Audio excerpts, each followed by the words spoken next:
Welcome in, everyone, to another edition of the GSMC College Football Podcast, brought to you by the GSMC Sports Network. I'm your host, as always, Tommy Brzee. It is July 3rd, Wednesday around here, and we have a great show for you today. We're going to start talking a little bit about Florida State and Clemson. Some things are starting to happen that I feel like we've all known are going to happen for quite some time, but it feels like things are starting to move a little bit quicker. It sounds like the Big Ten is not too interested in adding Florida State and Clemson, and that leaves just the SEC, which we've heard does not have too much interest as well. So we'll break down kind of what that means for these two teams and how it could kind of leave them just kind of hanging there for a little bit. Then we'll get into Utah. They named Morgan Scalley, their defensive coordinator, as the head coach in waiting at Utah. Obviously, huge news there. Something that used to happen quite a bit, but has happened a little bit less as some rules have changed and some different things in college football have changed. And then we'll get into the Big 12 media poll. A ton coming out from the Big 12. We'll get all of these media polls over the next week or so, I would assume. And the first one to come out was the Big 12, Utah and Kansas State kind of leading the way out there. No surprise there by any means, but some very interesting things to break down. Then we'll get into recruiting. Commitments just continue to fly. I've been trying to take a couple of days off from recruiting, but you just can't around this time of year. So I want to get you guys updated on everything you need to know before we get into some Wednesday what-ifs and break down some new things about the realignment and how some things could be very weird this upcoming year and the different what-ifs that we're going into this year with. So we'll break down all of that on today's show, but before we jump in, I do want to remind you all we get tons of comments and questions throughout the show, and the best way for you all to get your question on the screen and we can have a fun back and forth here is to use the Tip and Donation link at the bottom of the screen, gsmcpodcast.net. It's a huge help not only to us here at the network, but to you all. You get to have a fun kind of interactive experience here, and that's always good for the both of us. So again, that's gsmcpodcast.net.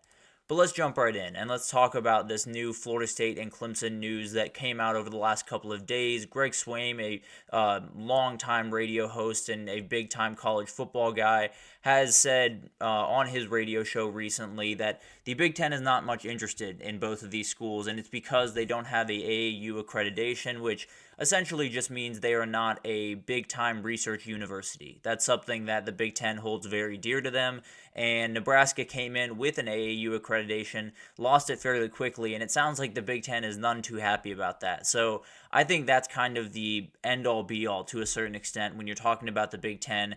If there are certain schools that have this accreditation, you have a shot to get in. If you don't, then you might just be looking from the outside in. And that's obviously the conference that pretty much everyone wants to go to because you get the biggest paycheck out of that conference. So this is obviously huge news for these two schools, but also Miami is an AAU accredited school, and it just got passed here, I believe, last year. So obviously that's something that could be coming down the barrel here pretty soon, where the Big Ten maybe is interested in some other ACC teams here in a little bit. But Florida State and Clemson overall, the big question here is, what does this mean for their future? How does this kind of impact where they're going from here? Because as of right now, if we're taking this at face value and this is entirely true, that's your only option, the SEC. The SEC is your only place to go at this point, at least if you want to go up.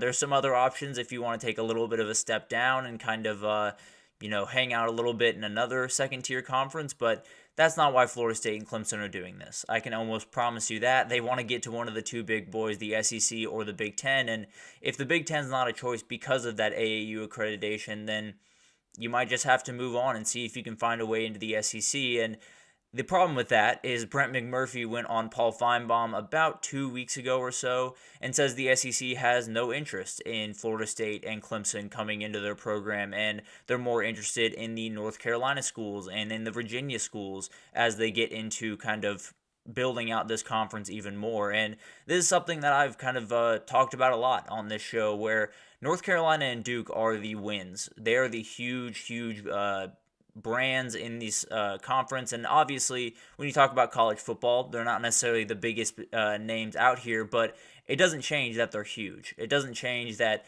when you look at North Carolina and Duke, you have the biggest rivalry in the ACC. That basketball rivalry is unlike anything else, maybe in all of college sports, to be totally honest with you.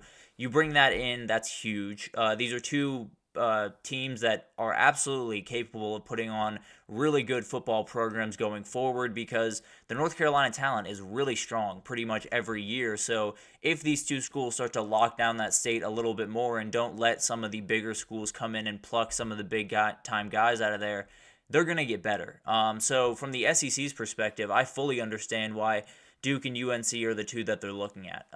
They definitely would be the two that I would be looking at if I was evaluating all of these ACC teams. And all of that being said, it's not to say that Florida State and Clemson aren't fantastic brands and wouldn't add something to the SEC, but it is to say, they're not necessarily the top two on the pecking order, as we might think in the college football realm of thinking. But this is obviously something that's going to unfold over the next little bit, and I think the biggest thing that I've thought about as this realignment stuff has started to happen, and as, teams are building out 17, 18, 16 team conferences kind of all over the map right now going into this year, if you're willing to do that, you have the money to add more teams, right? You have the ability to add more teams, and if you're going to, add teams anyway, and it doesn't hurt your chances to add a North Carolina or a Duke down the road if you're the SEC in this scenario, why not add Clemson and Florida State? Why not add more to the shelf of what is just a remarkable group of schools they have out there, and, plug in a Clemson and a Florida State into that conference and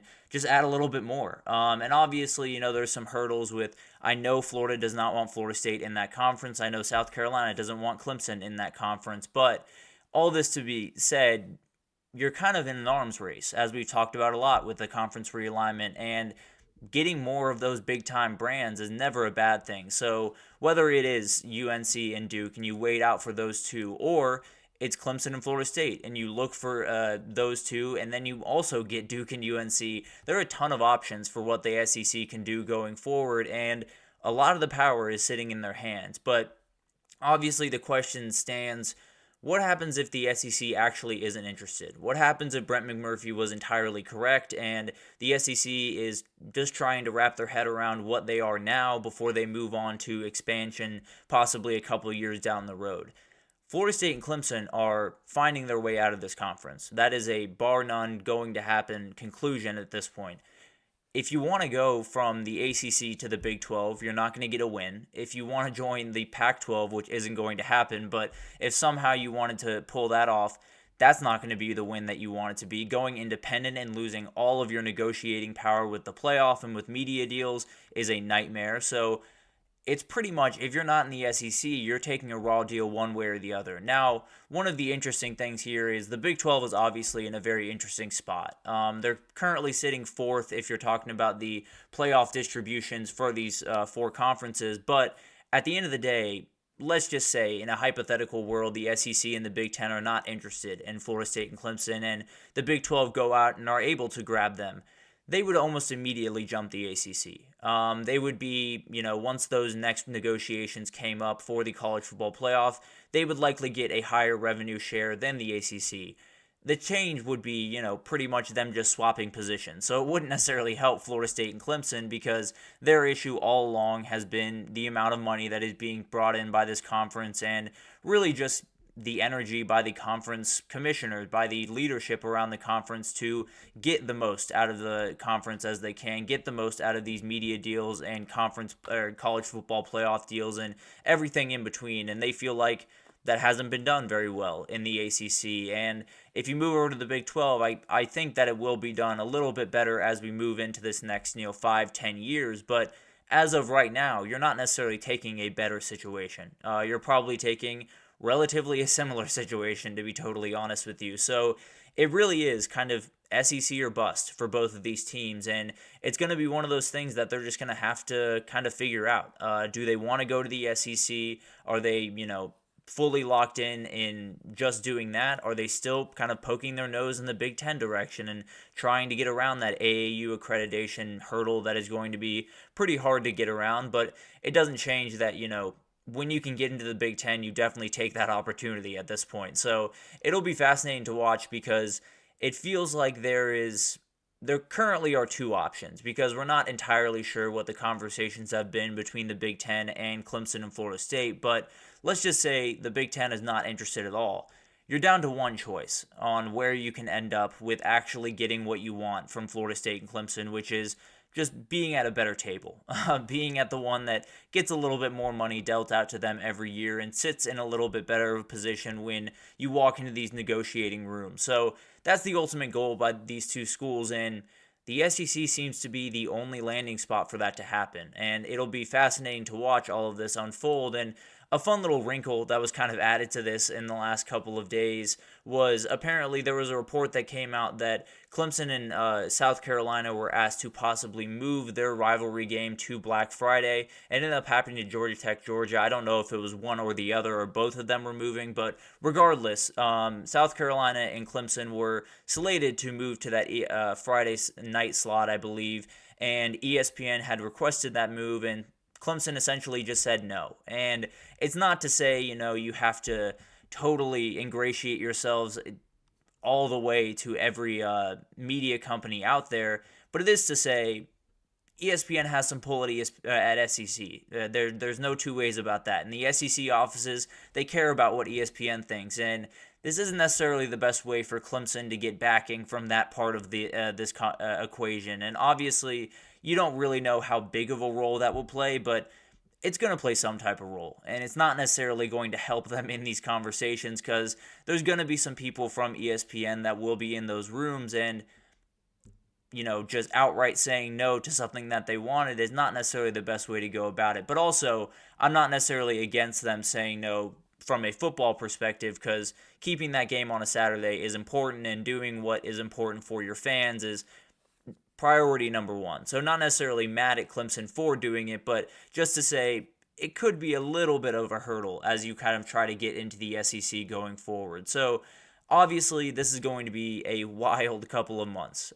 This is going to be, everything is going to revolve around those two schools, and there's going to be so much happening around them where once they fall, it could be a landslide of teams leaving the ACC. It could be just those two are out, but regardless, they're leaving. And whether it's, the SEC or the Big Ten or the Big 12 or being independent for a little bit of time before joining a conference, they're walking out the door. And the ACC is going to have to figure out a way to essentially fight for their lives over the next little bit. If Florida State and Clemson come out tomorrow, let's say, and say they're leaving the conference, you have a very limited amount of time to figure out how you're going to backfill it so you don't run into that problem with ESPN where if you get down to 14 teams, they're out the door. I can almost promise you that. So it would be a very dangerous thing if they were sitting on their hands during this time. I'm sure they're not. I'm sure they're lining up plenty of teams that possibly could come in, but it's going to be crazy. ACC Media Days are coming up here pretty soon, and this will be topic number one, including the other teams coming into the conference. But let's be honest, this is the thing that everyone is going to be talking about throughout the entire week. It's going to be absolutely dominating conversation, and I think we're going to get some pretty concrete news here pretty soon about this. So it'll be fascinating to watch. Is it just the SEC or bust for these two teams? And if that's the case, is it bust? Do they not have the interest from the SEC that they need going forward? So it's two teams that you would never imagine would have trouble finding a new conference to play in, but that could be where they're sitting here in a couple of weeks. But it'll obviously kind of unfold over the next little bit, and we'll see what happens. But let's take our first break. We'll take our first break here, and when we come back, we're going to talk about Morgan Scaley, a very, very talented defensive coordinator for Utah. Well, he just got a little bit of a title promotion at the very least. He is the head coach in waiting over there at Utah and has a ton of implications for the future of this program. So want to break that down right after this, so stick with us. I feel like I'm losing my mind. Is everybody in the world blind? Please, Lord, give me a sign, a sign. I feel like I'm losing my mind. Is everybody in the world blind? Please, Lord, give me a sign, a sign. I wanna be the greatest. Everybody on the fake shit. I look around and feel like everybody is the fakest. I make this every day and I'm impatient, hoping one day I blow up from the basement. Statement, the top is so vacant. I don't hear shit that I think is amazing. Waiting for my day when I'm playing sold out shows where 1,000 faces. Hey, give me that crown. Get in my way and to be put down. It ain't your place, all this my town. If I want that shit, then I'll get it right now. I'm losing it, the news it fits. Some losing shit, a stupid myth. You choose to live or choose to dip. You choose to fight or lose your grip and lose a gift. Oh. feel like I'm losing my mind. Is everybody in the world blind? Please, Lord, give me a sign, a sign. I feel like I'm losing my mind. Is everybody in the world blind? Alrighty, welcome back, everyone. We just talked about SEC and Florida State and Clemson more specifically, and we talked about how if they don't go to the SEC, they might just be out on an island trying to figure out what their future is for those two schools, which would not necessarily be the position they expected to be in or want to be in by any means. So that'll be a fascinating thing to watch. We'll break that down, and I think some news on that will come here pretty soon, honestly. But let's start to break down Morgan Scalley, and he did a huge thing. Utah did a huge thing over the last couple of days. They made him the head coach in waiting over there in Utah, and that's a really huge deal for a number of reasons. And the biggest one, obviously, is just who this guy is. He is one of the most respected, one of the best coordinators in the game. He's absolutely remarkable, has been at Utah for quite some time, and every single year, it feels like that defense is really hard to deal with, and he's a huge reason for that. So, obviously, a huge thing for that. But also, what happens to Kyle Whittingham at this point? You usually don't put a head coach in waiting unless that coach is, looking at the door just a little bit, or at least thinking about what the next step is for him after coaching. And you hate to see Kyle Whittingham go, but at some point, all of this was going to start to happen. He is 64 years old and probably wants to spend just a little bit more time with his family and not be out on the recruiting trail as often as he is. So obviously a fantastic career by Kyle Whittingham, not coming to an end right now, obviously, but this is a huge move for them. Morgan Scalley has been at Utah for pretty much his last 24 years. He started there as a defensive back playing under Kyle Whittingham in 2001 to 2004. Then he was an administrative assistant in the athletic department in 2006. He went back to join the staff in 2007 and has been there ever since. He went from safeties coaches to a recruiting coordinator to coaching special teams to the defensive coordinator. So this is his program. There's no two ways about that. There is nowhere else that this guy wants to be, and he's been there pretty much since he's become an adult. So obviously there are incredible amounts of ties here, and definitely someone that has a ton of respect. He was a finalist for the Broyles Award, which is the best assistant coach in the country award that's given out every single year back in 2019. Just an elite play caller. Had the best run defense in the country that year, and has done just incredible things, to be totally honest with you. Finished second nationally and led the Pac-12 in total defense back in 2019, and they have not taken much of a backseat over the last couple of years. He's done just incredible things with so many players across that roster. I mean, the biggest one that stands out to me is Sione Vaki, a guy that was playing both ways, but when he was on the defensive side of the ball, it was a special thing to watch, and that was a special athlete, and although you're working with special athletes, you still got to put them in winning positions, and Morgan Scalley and Kyle Whittingham just did an incredible job of that during his career. So obviously this is going to be just an incredible thing to watch, not only because this is a really cool thing overall.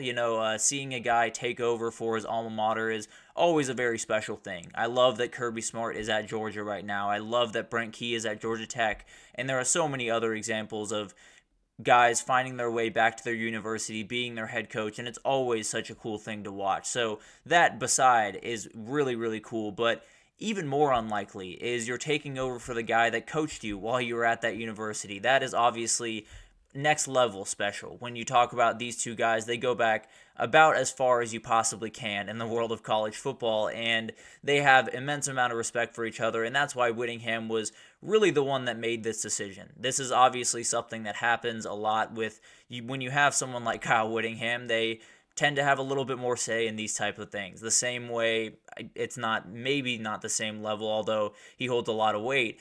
It's kind of the same way Nick Saban. If he signs off on someone, you're going to believe him. So if anyone in that Utah program or in that school, if Kyle Whittingham says that Morgan Scalley's the real deal, you believe that Morgan Scalley's the real deal, point blank period. And it's obviously a very interesting thing for a number of reasons, but specifically because we haven't seen this in quite some time. This is something that used to happen pretty consistently, to be totally honest with you. Not consistently by any means, but definitely more often than it does now. And it happened kind of because of a rule change which said there are some recruiting restrictions that surround coaches where they can only visit guys, go on the recruiting trail at certain times of the year. They said that would apply to head coaches in waiting. So essentially every school just said, we won't name the head coach in waiting, we'll just have that be known in-house. The Sharon Moores of the world, that was a head coach in waiting. There's no two ways about that. In fact, it was in Jim Harbaugh's contract. So essentially he was a head coach in waiting without having that title. But at the end of the day, this used to happen quite a bit. Jimbo Fisher took over at Florida State right after Bobby Bowden's career ended, and things went really well. He went 83-23 over 8 years, led the Seminoles to 3 ACC titles, beat Auburn, obviously, in 2013 for the championship. So that one was a outright success, a huge success, and obviously that was the peak of Jimbo Fisher's career, where some things went not so well after that, but obviously a remarkable career for him and a great decision by Bobby Bowden and everyone over there at Florida State. Another one, Mack Brown named defensive coordinator Will Muschamp as the head coach in waiting back in the day, but Muschamp ended up leaving for Florida before Brown stepped away from the program. That was one where I felt like Mack Brown probably should have stepped away a little bit earlier than he did and handed the reins over to Will Muschamp, but obviously it was a totally different world, a total hypothetical, which would have been very interesting to see play out, but definitely a lot more things wrong about what was going on at Texas there than the head coach at that point, but that's beside the point. That can be an entirely different segment. Dana Holgorsen, another one that was hired as the offensive coordinator over at West Virginia before taking over for Bill Stewart when he resigned. So obviously a ton of stuff that has happened over the last little bit, where this isn't the craziest idea in the world by any means, but it is wild in today's college football because you do have some implications on the recruiting trail, and that poses a really interesting question where you're at the point of the recruiting trail where a lot of the work off campus is done. A lot of the visits to the homes, whether it's, sometimes you'll get some later on in the cycle where you're just trying to lock down a guy really late. But other than that, a lot of the recruiting that is going to be happening throughout the next couple of months is going to be on your turf. It's going to be at Utah, having guys to visit for games and things like that. So this doesn't necessarily affect him recruiting-wise for quite some time, just to be totally honest. And it's definitely something, at least until the end of the season, that really will be a non-factor for the most part. The question is what happens right after the season. And that's why when I look at this at face value, it's hard for me to sit here and say that this isn't Kyle Whittingham's last year. Now, I don't know anything on that front, and obviously I have not spoken to Kyle Whittingham over the last 48 hours, but it feels like this might be it. It feels like you wouldn't do this at this point if the plan wasn't for him to walk away at the end of the year. And obviously, I would not love for that to happen because this is one of the best coaches in the country and someone that I think is just absolutely remarkable, has done incredible things for the game of college football. So you'd hate to see him go, but this does feel like a move that kind of sets themselves up to let Kyle Whittingham play out his last season as head coach, do all the things that he wants to do, hopefully win another conference title, go to a playoff for the first time, and ride off into the sunset, and then hand the keys over to Morgan Scalley and see what happens.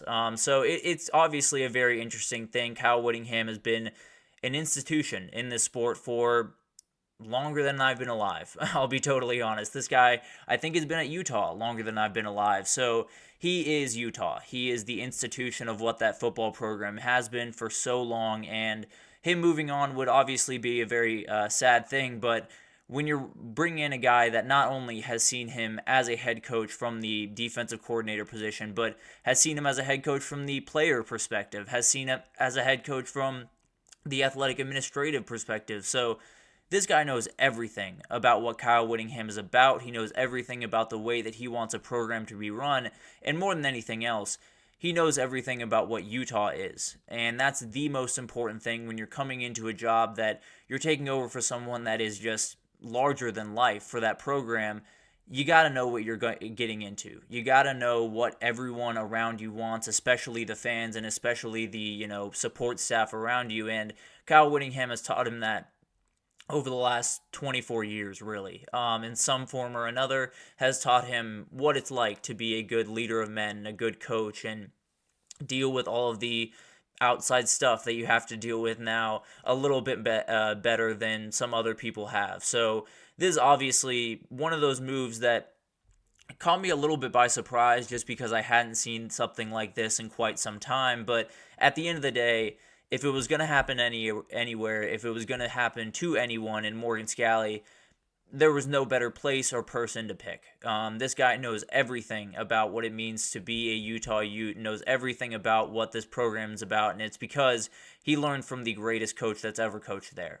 So it's obviously a move that I really like. It's one of those moves that's just a really feel-good move. You feel great about this guy being able to live out what is likely a huge dream of his, which is coaching his alma mater, being that head coach, and it's something that's always really cool whenever someone takes over their alma mater, but especially when they take it over from the guy that brought them into that place and showed them how special that place is. It's always really cool. So this is obviously a fantastic story. It'll be fascinating to see what the timeline on this is. If Kyle Whittingham doesn't have the year that they want to have at Utah, does he come back for another one just to ride off into the sunset a little bit cleaner, or is this the last year, bar none, and we'll find out at the end of the season? So it'll be interesting to watch, obviously. I have immense amount of respect for Morgan Scalley, and I think he's going to do just an incredible job when he takes over as head coach. But for the time being, it is still Kyle Whittingham's job. It is still his team to lead, and he does an incredible job every single year. And I think he's going to do an incredible job this year. I think they will likely be in Arlington at the end of the year, and from there, it's just up to them what they are capable of doing this year. So obviously huge news in the future of Utah, but for the time being, let's talk about the present, and let's talk about the Big 12 media poll right after this break. We have so much to break down, but Utah is right up top where they want to be. So we'll break that down right after this, so stick with us. Looking for your daily fix of sports talk without having to pay for it? GSMC Sports Network is available on YouTube. Just search GSMC Sports Network. Get your fix of daily sports talk shows on YouTube, absolutely free. NFL, college football, NBA, MLB, MMA, UFC, fantasy football, and so much more. GSMC Sports Network has shows running all day long, with new sports shows starting every 2 hours. Just like on your favorite cable sports channel, except GSMC Sports Network is absolutely free. Just search GSMC Sports Network on YouTube to catch one of your new favorite shows, like the GSMC College Football Podcast, Chip Shot Football Podcast, Hoops and Heels Women's Sports Podcast, GSMC Basketball Podcast, and so many more. Check it out for yourself. GSMC Sports Network, now available on YouTube absolutely free. Search GSMC Sports Network on YouTube right now. Alrighty, welcome back everyone. We just talked about Morgan Scalley being named the head coach in waiting over at Utah. Obviously a very interesting thing, not only for the next couple of years for Utah, but how soon is Kyle Whittingham going to hang him up? And when he does, it's going to be a sad day, that's for sure, for college football. But let's get into segment 3 here, and let's talk about the Big 12 preseason media poll that came out. This is obviously something that will come out for every single conference, and we'll likely break them down in some form or another. Obviously, I will give my picks towards, I think the end of this month, maybe early August. We'll decide on that here in the next little bit. But at the end of the day, it's always really interesting to see what the people that are right around that conference think, the people that live and breathe that conference. How do they see this kind of playing out this upcoming year? And for the most part, it's what you would expect. Utah and Kansas State are setting the pace in this conference. That is no surprise to really anyone. They are definitely the two teams that everyone's coming in trying to chase. And it'll be fascinating to watch if anyone can kind of throw a wrench into that, because the three teams right after them have every ability to compete with those two teams up top on any given weekend, where Oklahoma State has every bit of experience you could possibly need. They have every bit of talent you can need, but the offensive and defensive lines are super experienced. Obviously, Ollie Gordon coming back is huge, although he ran into a little bit of trouble off the field, which we can break down possibly next week. But obviously, this is going to be a really good team. Kansas, the exact same, a ton of experience on that roster. Jalen Daniels, if he's healthy, this is a team that can absolutely win this conference. And then kind of the same deal with Arizona. If Noah Fafita is healthy and special, they're going to be more than fine and absolutely have a chance to make that way into Arlington. And then all bets are off, really. If you play a singular game against one opponent in this country that can beat pretty much anyone, Arizona is definitely one of them. They are scary on the offensive side of the ball, so those are the teams that got those first place votes. As you can see, Utah leading the way, Kansas, Kansas State, Oklahoma State, Kansas, and Arizona leading the way with all of the first round votes. But then you get into what I'd like to call kind of the mess in this conference, which is Iowa State through Colorado. I think Iowa State and West Virginia and UCF to a certain degree are a little bit more stable than the other ones around them. I think they have a little bit more of ability to make some of the mistakes and, recover for them because of the experience on those teams, because of the coaches on those two teams, I think are hugely important. The rest of them, it feels like coin toss. Any given week, they can beat anyone on the schedule, and I think all of these teams have the ability to do that. Obviously, Colorado is the team that everyone's going to point to as someone that can explode this entire thing, and absolutely they can. If things come together for them, especially on that offensive line, things get really interesting really fast, because Shedeur Sanders with time is something we haven't necessarily seen at Colorado yet, but if it were to happen, I think it would be a scary sight for pretty much any defense that he would be going against. So that obviously is a team that could totally change this entire thing up. I think, frankly, I'd probably have them over TCU in this, but it's splitting hairs for the most part there. I think then you have kind of the rest. You have Baylor through Arizona State. This is a group of teams that I frankly think have an ability to screw up some people's seasons, to be totally honest with you. That might be kind of the peak for them this upcoming year. I think Baylor and Houston are the two that really stand out to me because of who they have at quarterback. You have Daquan Finn over at Baylor coming in from Toledo, and then you have Donovan Smith over at Houston, who's been getting some NFL draft love, which is very interesting, but both those guys are absolutely elite athletes. They can do really, really incredible things on the ground and through the air, and I think they're one of those quarterbacks that you could look up on a random weekend in the middle of October and figure out that Baylor, or you figure out that Houston is beating Kansas or beating Oklahoma State by 7 or 10 points. And then you got to tune into that game, because these are two teams that are just a little bit dangerous because of who's under center. Cincinnati obviously hit a huge roadblock in their success for the season when Dante Corleone has been out or ruled out indefinitely with blood clots. Obviously want a very quick recovery from him.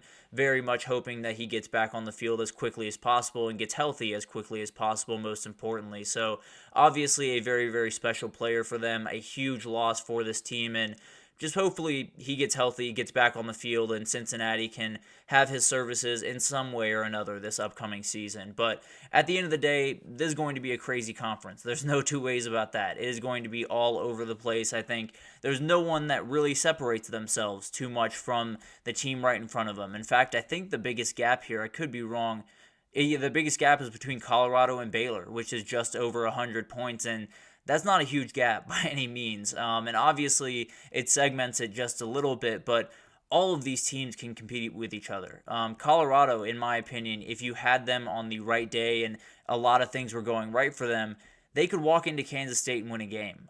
They could walk into Oklahoma State and win a game. They could go to Utah and win a game. So there are teams, lower on this list that are dangerous, and it's the reason that everyone's looking at the Big 12 as, in my opinion, the best conference in the country because of how crazy it is, because of how ridiculous it is. Not the best from a team perspective, because the SEC and the Big Ten hold that, but the reality is this is the most fun conference in the country. It's going to be absolutely incredible. Now, there is a path where Utah and Kansas State just kind of roll through everyone and end up in Arlington and face off for that bye in the playoff, but I do think there's enough people to kind of get in their way. I don't think there's anyone that comes out of this undefeated, and frankly, I would not be surprised if we had 2 10-2 teams facing off in Arlington at the end of the year, because there's going to be some cannibalism here. It's just inevitable. There's too many good teams. There's too many teams with a ton of experience. There's a team like Texas Tech, who we haven't talked about too much on here, but there's tons of talent there, and they are dangerous, especially with that wide receiver group that they have. So they're another team that they sit at 9 right now.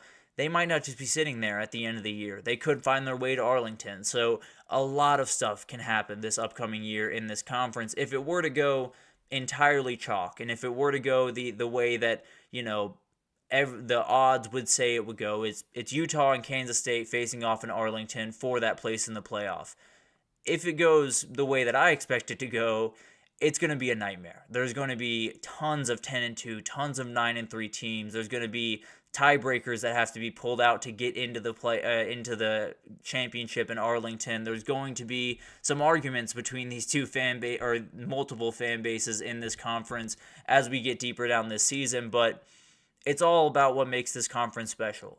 This one is different than any other one in the country this year. I think this one, and kind of the ACC to a little bit different of a degree, but particularly this one, there's no one that fully separates themselves from the pack. I could make an argument that Utah is a touch better at most positions than everyone in this group, but it's not to say, that gap is huge between them and Kansas State, or Kansas State to Oklahoma State, or Oklahoma State to Kansas, and so on and so forth. So this is going to be a conference that every single week you're going to have multiple battles.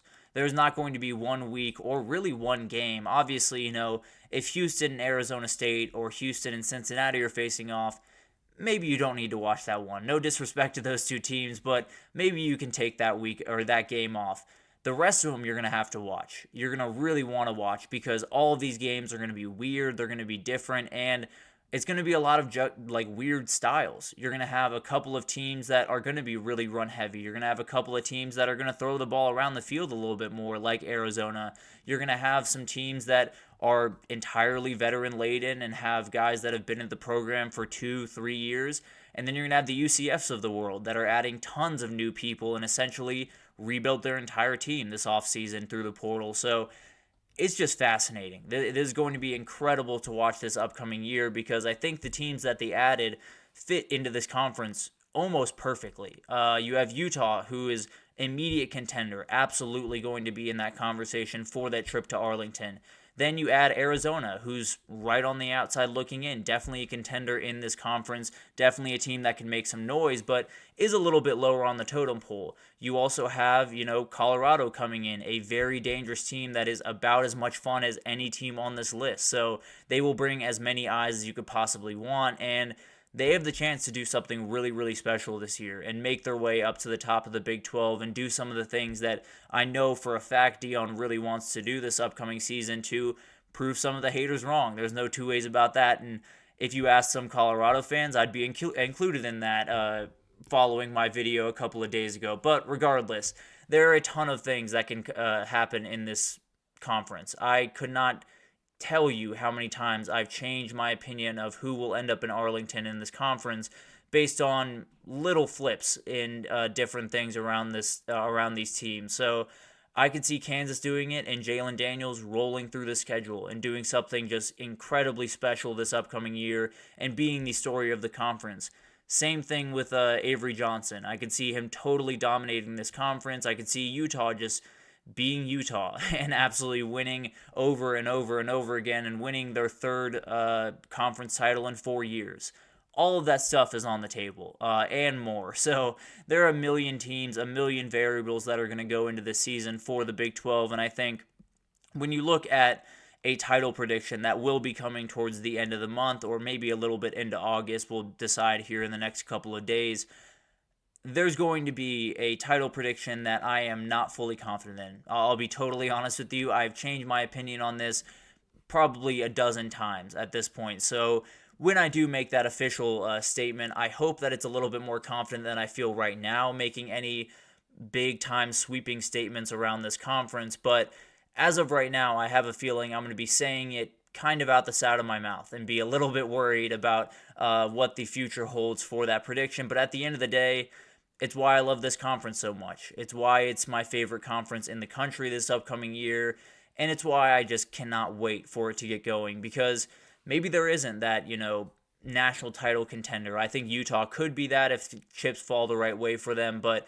maybe there isn't that team that's going to make the semifinals of the playoff and win a national title and be the story of the entire year, but there's about 10 teams that can win that conference realistically. 11, honestly, because I would include Colorado as a team that absolutely could win that conference. Some things do have to break their way, and maybe a little bit more than some of the other teams in the conference, but it's insane that you find a conference with 16 teams and only 5 of them I can actually say have really no shot to win this conference. But it's just going to be absolutely incredible to watch this thing unfold because, as so many people have said, Josh Pate, one of my favorite guys in the college football world, this is America's conference, and it's because of all the nuances. It's because there isn't that team up top. There isn't that national title contender. There's just a hodgepodge of teams that absolutely could beat each other on any given week. So absolutely love the Big 12. It's one of my favorite conferences, probably my favorite conference going into this year, and just cannot wait to see it unfold. But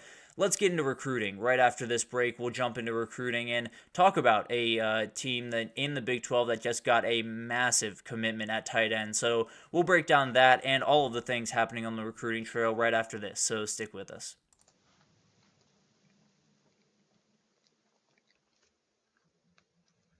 For the best and latest podcasts available anywhere, go to the podcast app on your cell phone and type in GSMC to access free content-rich podcasts on health and wellness, book reviews, sports, entertainment, relationships, social media, movies, technology, finance, and even weird news. Subscribe and download the GSMC Podcast Network's family of shows, available everywhere podcasts are found.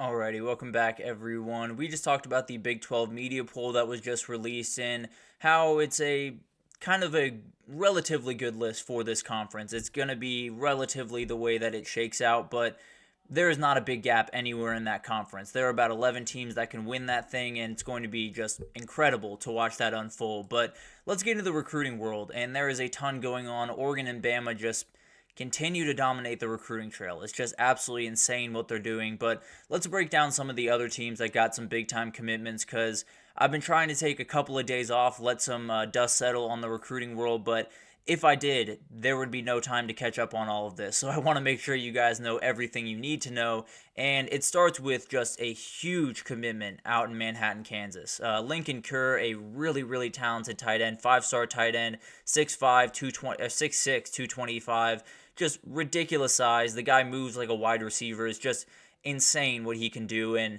him finding his way to Kansas State is not something I thought I would be saying about 2 years ago. So Chris Kleiman and the Wildcats did incredible work in this recruitment, and this is a guy that he's going to walk through the doors and immediately be on the starting roster. I can almost promise you that, and he's going to do really incredible things. I can almost promise you that as well.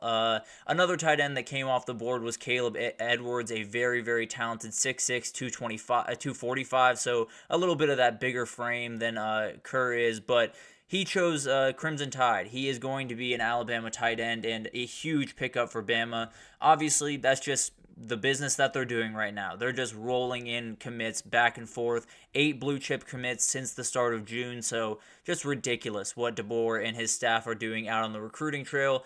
I've noticed that some of the people that said DeBoer couldn't recruit in the South or couldn't recruit at all once he got to Bama are starting to somewhat delete those tweets, or they're just changing paths and saying, well, this is still Nick Saban's show. So whatever makes you sleep at night, I'm more than happy to entertain that idea, although it's not all that true. But at the end of the day, this is just incredible work from this Bama recruiting staff, and it doesn't seem like it's slowing down anytime soon. I'll put it that way. But another huge win was for Emmett Jones, the the Oklahoma wide receiver coach. Continues to just do work. He brought in Cortez Mills, the guy on your screen right there. He chose the Sooners over Nebraska, LSU, Clemson, and alongside Marcus Harris, Elijah Thomas, Emmanuel Choice in this wide receiver class. It's special. There's no two ways about that. And their rival, Texas, is going to try to match them over the next couple of weeks and even pass them over the next couple of weeks with some of the guys that they're circling at that position. But as of right now, the Sooners are just cooking on the trail at that wide receiver position. Just incredible stuff. And then to finish out the offensive side of the ball, Ethan Vicona, a very, very talented offensive tackle.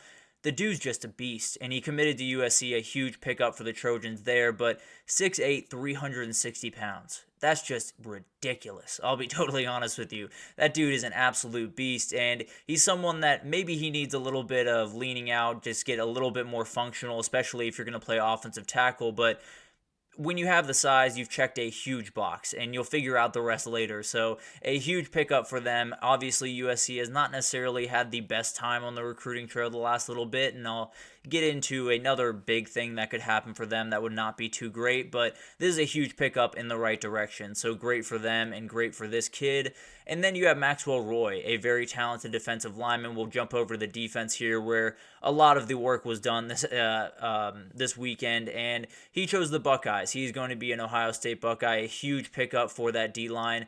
They're going to keep recruiting the D-line in the elite level. As long as Larry Johnson is in those doors in Columbus, Ohio, no problem. I can almost promise you that. They will get elite players all across that line and will do just incredible things with them once they get on the field. So very much like this pickup, and I think as long as Larry Johnson is the defensive line coach over there, you're going to have a lot of these guys rolling into the doors over there at Columbus. So a huge pickup there. You also had Javion Campbell, a very, very talented 4-star, 5'6", 260 D lineman out of Frankfort, Kentucky. Well, he's staying in state. He's going to be a Kentucky Wildcat, a huge pickup for them. And frankly, I don't think it happens without Deone Walker and how incredible he's been, the development of him throughout his time in Lexington. He's become one of the best players in college football. So this is obviously a huge pickup for them. They added Brian Robinson, another really talented defensive tackle in last year's class. So this might just be business as usual for Kentucky at this point. They might just be bringing in big-time defensive linemen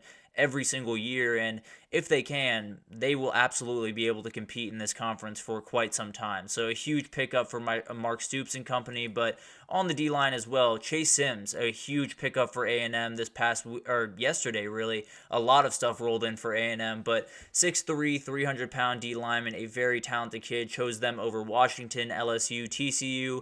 Definitely a huge commitment for them, and Mike Elko is just doing work. It's really incredible what he's doing in his first cycle over there at A&M, where you thought they might take a little bit of a step back, not only because of the coaching change and everything going on over there, but also it was likely they weren't going to be as open to using NIL as the past regime was, and I'll leave it at that. But it's obviously something that they're still, keeping their tradition alive and doing incredible work on that defensive side of the ball, and it didn't stop there. Marco Jones, a very, very talented 4-star out of Danville, California, he chose them over USC, Michigan, Texas, so huge wins over some big teams that they absolutely need to get wins over if they want to be the team that they want to be under Mike Elko, and this kid's special, not only on the football field, but on the baseball diamond. He will likely play baseball while he is at Oklahoma, so not only A&M, excuse me, I apologize, but he will likely play baseball over there, so not only a huge win for Mike Elko and company, but also Michael Early, the new head coach of the baseball program over there. Both of them got a win that yesterday, so obviously it's always good when you can get a win for the entire athletic department all at once. But Smith Orogbo is someone I want to talk about, a very talented edge rusher, number 3 edge rusher according to On3. He's going to Texas, a huge pickup for Texas, where it felt like things were kind of getting a little stagnant in the recruiting trail for Texas. They're fixing that pretty quickly, and the edge rushing position has been incredible to them over the last couple of cycles. Brought in Colin Simmons last cycle, the number 1 edge rusher in the country. Lance Jackson and Smith Orogbo this cycle is just incredible, the work they're doing at that position over there in Austin. And then the linebacking group, Gavin Nix, a very, very talented player. He is committed to Miami. He is out of IMG, obviously, an elite player, just someone that absolutely will help this team pretty much right away with some of the guys that will likely be leaving after this year, frankly, most importantly, probably Francisco Mauanoa, who will likely walk out the door, but these guys are just really, really remarkable, and especially when you go to IMG, you're a little bit more prepared for that college life, so a big-time pickup for them. Mario Cristobal just continues to do work down there in Coral Gables, that's for sure. Zadarius Rainey Sale, a very, very talented linebacker, has committed to Washington, a big pickup for them. This was one that Florida State felt pretty good about going into that yesterday and just did not coalesce for them. He's a top 12 running back, a top 12 linebacker in the 2025 class. Washington's starting to put together a pretty good recruiting cycle here. They're starting to kind of put together something that Jedd Fisch can really sink his teeth into and get excited about, and it's something that they absolutely need to do. They got to recruit in a really elite level if they want to be the team that they absolutely are capable of being in the Big Ten. It'll take some time for sure, but this is a huge piece to that puzzle, that's for sure. And then Tavion Wallace, a huge pickup for Arkansas yesterday. This is probably the biggest surprise of the bunch, because if you were to talk to anyone before yesterday, I think they would have said at best Arkansas is running third. I think it would have been Florida State, a comfortable number one, then Georgia probably number two, and then Arkansas. Well, Arkansas won out, and that's an absolutely huge pickup for Sam Pittman and company. I saw their defensive coordinator dancing down the hallways over in Fayetteville when they got that commitment, and it's an absolutely huge pickup. Whenever you can beat out someone like Florida State, and especially someone like Georgia, for a commit, it's just insanely huge, and getting a guy out of Georgia at that linebacker position has not been an easy thing to do over the last couple of cycles, so a huge pickup there. But now let's get to some intel, some scheduled commitments, some things like that, and this is the guy I got to talk about first because he is officially on decommitment watch. Julian Lewis has been committed to USC for quite some time now, but I don't know. It feels like it's a clicking clock at this point. I don't think there is going to be a lot of things that make me feel any different, to be totally honest with you, unless he comes out and says he is absolutely committed to USC and nothing about that is changing. He hasn't yet, frankly. So I don't know if it's going to be, I don't know if it's going to be Colorado. I don't know if it's going to be Auburn. If I had to make a pick, I'd lean Colorado. I think they made a huge impression when he was on campus, and if they can do that, they have the successor to Shadur. They have done incredible work in the high school ranks, at least, where they did work. They did incredible work in getting the right guys on campus, and this would be just huge for this program, not only in this recruiting cycle, but going forward as a program, just be awesome to get this guy on campus. Javian Boggs, a very, very talented wide receiver. He was committed to Ohio State, recently decommitted, and it sounds like Missouri might be the landing spot. Steve Wiltfong put in an expert prediction for him to pick Missouri at the end of the day, and it sounds like a decision is coming down the barrel here pretty soon. So that's definitely one that will be huge for Missouri, and when you're replacing what is likely going to be a three-headed monster over there in Columbia, Missouri this upcoming year, and likely all of them walking out the door, maybe Mookie Cooper or Theo Weiss finds their way back to school for one more year, but regardless, this kid's going to play a huge role in probably his freshman year, and the Missouri wide receiving group continues to be really, really good year over year. So great for them. You also have Nick Townsend, a very talented four-star tight end. Texas is picking up a ton of steam here. Got a crystal ball for him to commit, and I think that decision is coming here pretty soon. So definitely would be a huge pickup for Texas, would continue to pick up the pace on the recruiting trail, and this would be the big one for Texas. Riley Pettijohn has set his commitment date for July 6th, so coming up here this weekend, and this one is a Texas lead, and it's been that way for quite some time. If they lose this one, I don't know who it's going to be to, whether it's USC, A&M, Ohio State. Oregon's doing some work on the recruiting trail that you never know what's going to happen up there, but overall, Texas needs this one. They absolutely need to lock this guy in, make sure that he is committed, and then you might be off running. Honestly, I think a lot of things can start happening for Texas pretty quickly, but if this one falls through, then there's definitely some uneasiness over in Austin, but obviously a heavy Texas lean definitely will be a huge pickup if they can get him. But the final one I want to talk about is Jonah Williams, because this is the most interesting one. The number one safety in the country. He just got a crystal ball to Oregon from Justin Wells, a insider over at Inside Texas, I believe, and a very, very talented guy in the recruiting space. So he knows a lot, and he just put in one for Oregon for the top player in the country. This seemed like an A&M and OU battle for quite some time. If Oregon wins this one, it's just going to be insane. This class is going to be off the charts, just wild. And they also got a crystal ball for Trey McNutt, the other top safety in the country from Steve Wiltfong. So if they can pull in both those guys, along with Dorian Brew, who they got last week, it's just insane what they're capable of doing on the recruiting trail. And it's a scary sight for pretty much everyone across college football. But there are going to be so many things going on over the next couple of days. Obviously, there's some scheduled commitments. There's going to be a lot more commitments than that. I can almost promise you that. There's going to be a couple of surprises that come down the hill here pretty soon. Obviously, Oregon's rolling. They feel like they are just going to roll over anyone they have to get big-time recruits this upcoming cycle, and Bama's doing a great job. I think UGA and Texas are two that I'd watch over the next, 2 weeks or so, and I think they're going to get some huge commitments that will skyrocket those classes, although UGA is already very towards the top. But at the end of the day, it will be huge weeks for those two teams, I think, and really for every team, because this is a crazy time in recruiting, and everything seems to be happening all at once. But let's take our final break here, and when we come back, we're going to talk about some of the Wednesday what-ifs that I have around the realignment, some different things like what if a lot of the new teams win their new conferences in the first year. So we'll break all that down right after this, so stick with us.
Alrighty, welcome back everyone. We just did a little bit of a recruiting update, tons of commitments coming in over the last couple of days, and I think they're going to continue coming in, and some of the bigger ones might be coming in over the next week or so, so definitely we'll keep you updated on that as you need to know it. But let's jump into the last segment here. Let's get into Wednesday what ifs, and let's do a little bit of a realignment edition here.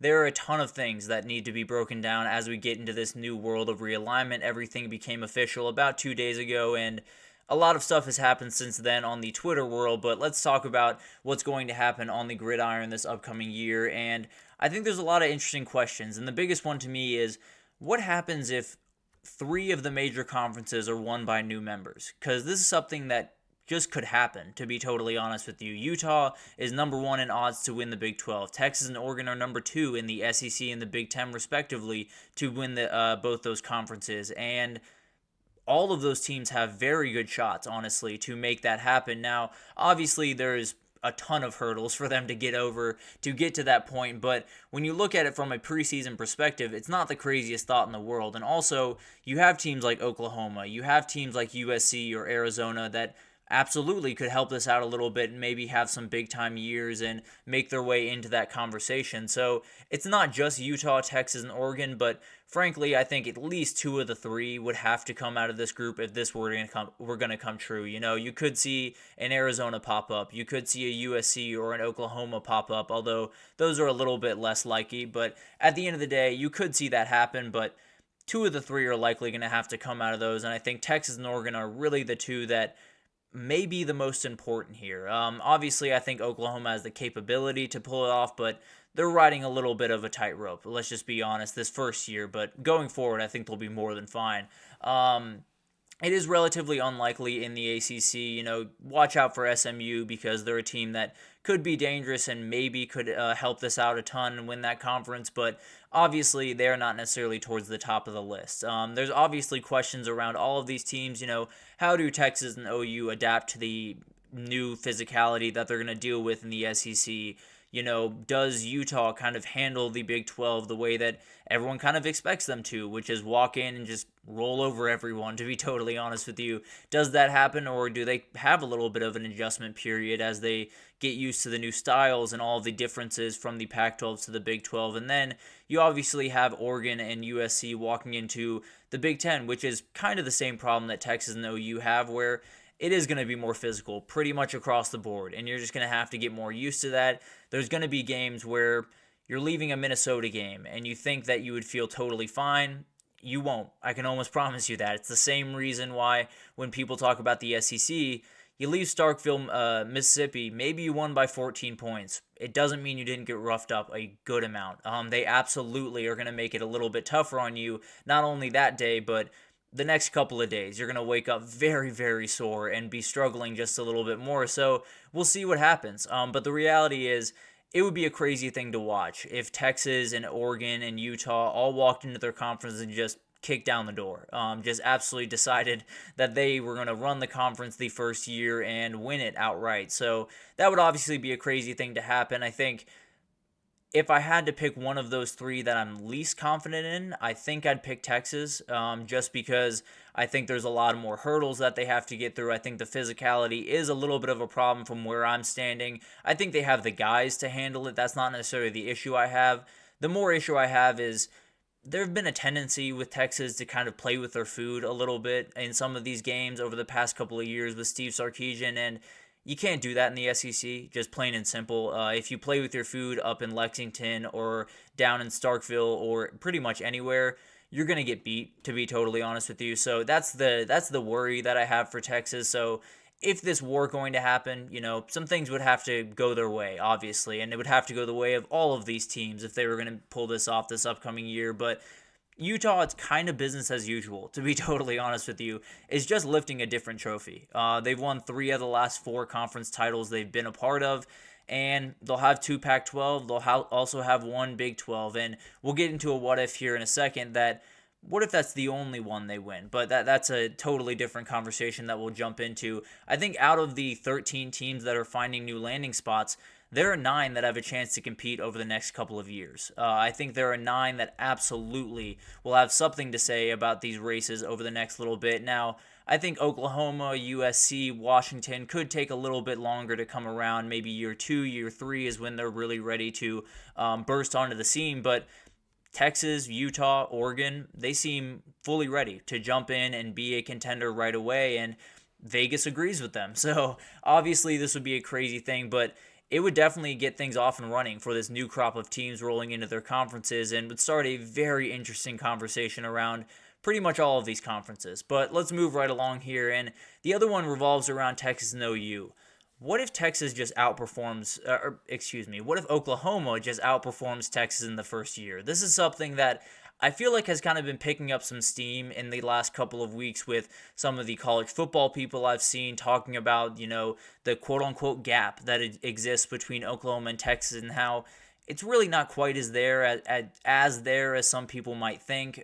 So obviously some things would have to go Oklahoma's way for this to happen. The O-line would have to come together. I think that is the biggest worry that I have for this team, and the biggest worry that really everyone has is the line of scrimmage play. And when you go into the SEC, that is the most important thing. So it makes sense that people are a little bit worried about Oklahoma going into this year. Texas is obviously just in a better place. They have the continuity at quarterback where Oklahoma doesn't.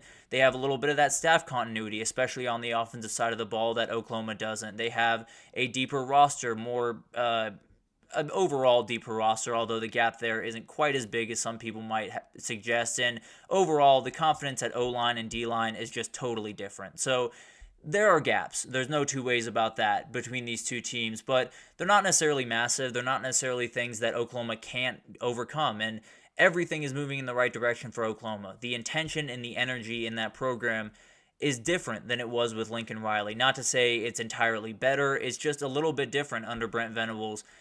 I would argue that it's better, but that's a totally different thing. I do think this is a team that is just going to build up steam, and I don't think they're ever going to walk into a venue not ready to give 110%. Can they outperform Texas? That's a tall order. But frankly, I think it's going to come down to that game in Dallas, and Oklahoma won it last year, so it's not necessarily the crazy thought to think if that's the flip coin game, Oklahoma has won it a lot more times than Texas has recently. So it's not crazy to think that this could happen. Also, you could easily make the argument if both of these teams are 9-3 at the end of the season, Oklahoma had the better season because Oklahoma plays the tougher schedule. They play some teams that Texas narrowly avoids and is definitely very happy to avoid. But at the end of the day, if both these teams have the same record, you can argue that it was more impressive for Oklahoma to get to that record than it was for Texas. But at the end of the day, Texas is in a better place going into this year. They are definitely the team that if I had to bet money, I would bet that they would have the better year than Oklahoma, but it's not to say that it can't happen. And there would be tons of people rejoicing in Norman. There would be tons of people rejoicing all across the SEC as Texas walks into this and gets humbled just a little bit by the team that has been humbling them quite a bit over the last little bit. So obviously this would be a crazy thing that would happen. These two teams have a ton riding on this year. Oklahoma a little bit less so than Texas, but still a huge year for Brent Venables and company, and Jackson Arnold absolutely huge to this. But at the end of the day, Oklahoma has the ability to do this, but it's going to be an uphill battle, that's for sure. So it'll be fascinating to watch that. But the final one I want to break down is, what if Utah comes into the Big 12, plants their flag in that conference, and then just up and leaves? What if they just decide that they really want to be in the ACC? This is something that we've heard some rumors about, where Utah wanted to be in the Big 10, didn't get the invite to the Big 10, and then everything was kind of just taken up. They had to find a new home, and the Big 12 was the best place for that. But the ACC is likely where they want to be. Well, the Big Ten's where they want to be, but the ACC would be a nice consolation prize for where they want to be right now, and it would be an interesting thing to watch, especially with Florida State and Clemson possibly looking that direction. I think Utah is one of those things where they're walking into this conference with all the confidence in the world. They have everything in place to win that conference, to possibly go undefeated and roll through this conference this upcoming year and get to Arlington, get to the playoff. But then everything in the offseason gets a little bit hairy. You know, what if the ACC has lost a couple of teams and they're out shopping for some new teams, and maybe they try to pull Utah the other direction? And the interesting thing about this is, it's not necessarily that they would just be moving to the ACC. That is something that we've talked about a little bit and wouldn't be the craziest thing in the world with all of the conference realignment stuff that has happened. The question is, what would happen from there? Because I tend to think it would start somewhat of a conference realignment war. I don't want to put it that way, but there is this idea in me where, let's say Utah gets taken by the ACC. The ACC comes over and quote-unquote poaches Utah from the Big 12. Brett Yormark is not someone that I would want to mess with, especially in these realignment talks, and I think he's someone that might just hold that grudge, might just try to come back at the ACC and steal some of their teams later on in the process. So this would be a fascinating thing to watch happen. Not only Utah coming in and winning the conference, going to the playoff, being the top team in that conference this upcoming year, but then leaving and possibly starting a whole heap of mess around them. So it'll be fascinating to watch this. I think it'll be just crazy to see what happens in this. But at the end of the day, Utah has said pretty outright, or at least through reports, I don't want to say that anything too definitively, but it does feel like Utah wants in on the ACC, or they want in on the Big 12, but they'll take the ACC. And if that's the case, then maybe it's after this year. Maybe a lot of things happen very quickly, and somehow the Big 12 loses their conference champion 2 years in a row, with Texas leaving for the SEC and then Utah out the door for the ACC. So this would be fascinating to watch. Obviously would have implications beyond the field, and would have massive conference realignment implications, but it'll be fascinating to watch that. There's no two ways about that. But that'll do it for this edition of the GSMC College Football Podcast, brought to you by the GSMC Sports Network. Your support means a lot to us, so please remember to subscribe to the show, leave a positive review. It does make a huge difference for us. Also, follow us on Facebook, Twitter, TikTok, Instagram. We have just incredible people covering every single sport you could possibly want. So anything in the world of sports, we have you totally covered. We will be out the next 2 days, so don't expect a show the next 2 days, but we will be back on Monday, and it's time to roll on Monday. A lot of things are going to be happening over the next couple of weeks, with media days, with recruitment, with conference realignment, and house settlement.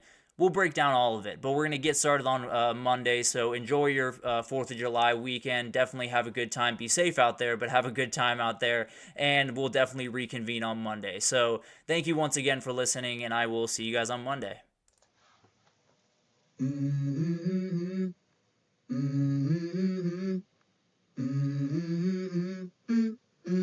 Let's go. I wake up to a little bit of drool on my pillow, feel like it's gonna be a bad day.